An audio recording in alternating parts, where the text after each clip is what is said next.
Katie and this is Allie, and we're reporting from our news station in Syria, where the Yom Kippur War finally came to an end. Tell us a little about Yom Kippur, Allie.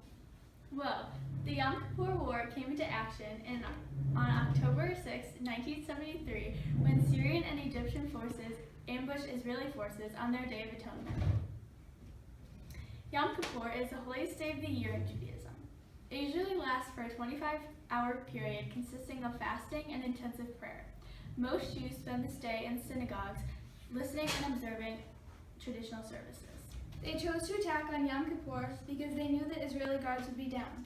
Egypt's president wanted to win back their territory that had been lost in the Six-Day War, another fight between the Arabs and Israelis.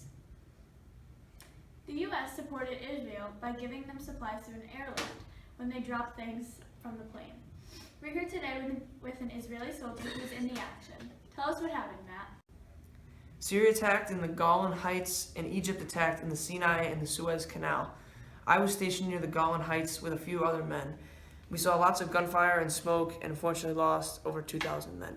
Wow, thanks for that story, Matt. That must have been hard for you. Surprisingly, after 3 weeks, Israel was able to push back the Syrian and Egyptian forces. On October 24th, a ceasefire was organized by the United Nations. The United Nations sent down its peacekeepers to the highly dangerous regions affected by the fighting. There was lots of casualties and gunfire there.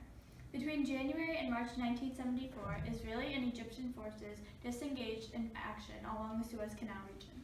The Israelis managed to keep control over the strategic Sinai Desert, an area that allowed Israel a buffer to ensure any fighting there did not spill over into Israel itself. Now, although the war is over, we cannot guarantee that the conflicts between the religions will ever come to an end. The majority of this war took place in Israel. However, it spilled over into Syria, which is to the east, and Egypt, which is to the west. The Syrian forces attacked in the Golan Heights. However, the Egyptian forces attacked on the Sinai Peninsula, which is in the Suez Canal region, which is the strip of blue right next to it. And that's all for Sparks News from Syria.